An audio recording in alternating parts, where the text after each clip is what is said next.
Chapter 4.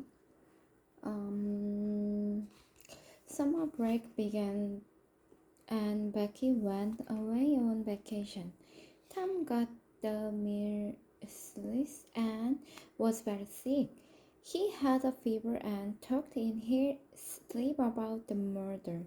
After 3 weeks, Tom was better and the trial of Muff Potter was about to begin. He went to talk with Hook. Hook, have you told anybody? Said Tom. Of course not, said Hook. If we tell, Indian Joe will kiss us. Kill us? I know, said Tom. I guess they will hang Potter. I feel sorry for him. So do I, said Hook sadly. He was always nice to me. He sometimes gave me food when I was hungry. He was kind to me too, said Tom. I wish we could do something to help him. When the trial began, Tom and Hook went to the courthouse every day. One witness had seen Potter washing in the river. Another witness had found Potter's knife near the dead doctor. Potter's lawyer didn't ask the witness any questions. It seemed as if he wasn't trying to save Potter. But then the lawyer spoke to the teacher who was hearing the case. Your Honor, he said, I called Thomas Sawyer. Everyone was surprised. Potter was most surprised of all.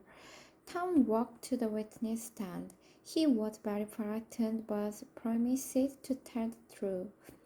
He had secretly told the lawyer about the murder before the trial.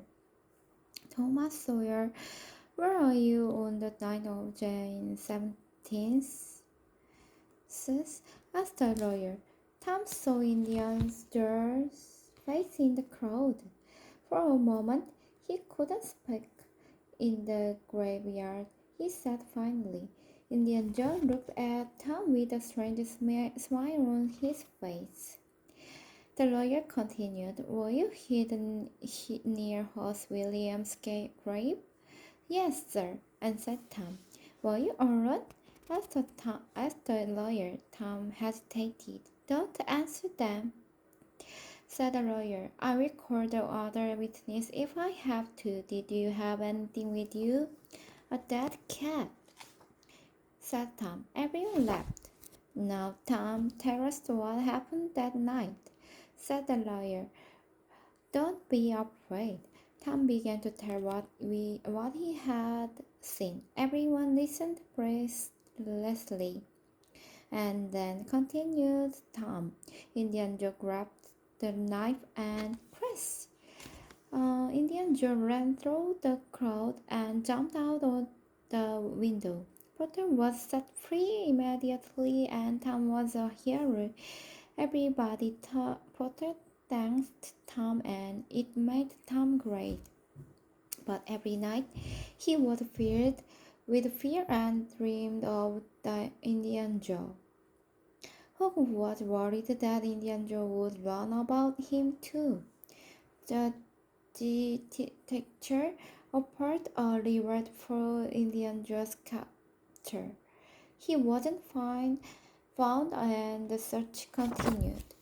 As time went by, the boys became less and less afraid. They began planning a new adventure. Let's hunt for buried treasure, said Tom one day. That's a good idea, said Hook.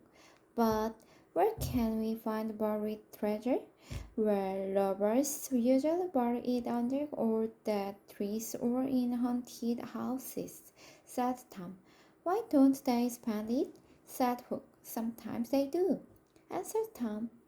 But usually they just forget about it or die. Then somebody with an old map can find it. Do you have an old map, Tom? Said Hook. No, said Tom. We will just look under all dead trees and in haunted houses. They agreed to start the treasure hunt under an old dead tree, a tree near Cardiff Hill. That night, they went to the old dead tree. They began digging with shovels and picks. The hole grew deeper and deeper, but they found nothing. There's no treasure here, said Tom. Let's try the haunted house in the valley. Tom, I don't like haunted houses, said Hook. What about the ghosts? Ghosts only come out at night, said Tom. If we go during the daylight, we will be okay. The next day, Hook and Tom met at the haunted house. They went inside. It had a dirt floor and a broken staircase. Spider webs were everywhere. Tom and Hook walked through the house quickly. Then they went upstairs. There was nothing there. Suddenly, the boys heard a noise. Shh, said Tom. Let's hide. Someone's coming. They lay down on the upstairs floor. They looked to the room below through the holes. Two men came inside. Tom and Hook recognized one of the men. He was an old Spanish man. He had long white hair and a long white beard, and always wore dark glasses. He had been in town for a few weeks. He stayed at an inn and never spoke to anyone. The other man spoke first. That other job is too dangerous, he said. Dangerous? Said the Spanish man. It's not dangerous. The boys recognized the voice of the Spanish man. It was Indian Joe in disguise. Now, what should we do with the money we stole? Said the Indian Joe. Let's bury it here for now, said his faint partner. The boys were very excited to hear this. Treasure, they thought. Indian Joe and his partner began digging. I've hit something, said Indian Joe. He kept digging. Soon he saw an old wooden box. He stopped digging and opened it. Hey, it's money, said Indian Joe as he grabbed some gold coins. It could be thousands of dollars, said his partner. No, you don't need to do that other job. I will still do it, said Indian Joe. It's not for money, it's for revenge. Well, what will we do with these gold coins? Said his partner. Let's bury it all in the hideout under the cross, said Indian Joe. He and his partner picked up the heavy box and left. The boys' excitement turned to disappointment. Oh, we have to find the treasure, said Tom under the cross. Where could that be? I have no idea, said Hook. What should we do? Let's meet every night and follow Indian Joe until we found a place, said Tom. Good idea, said Hook.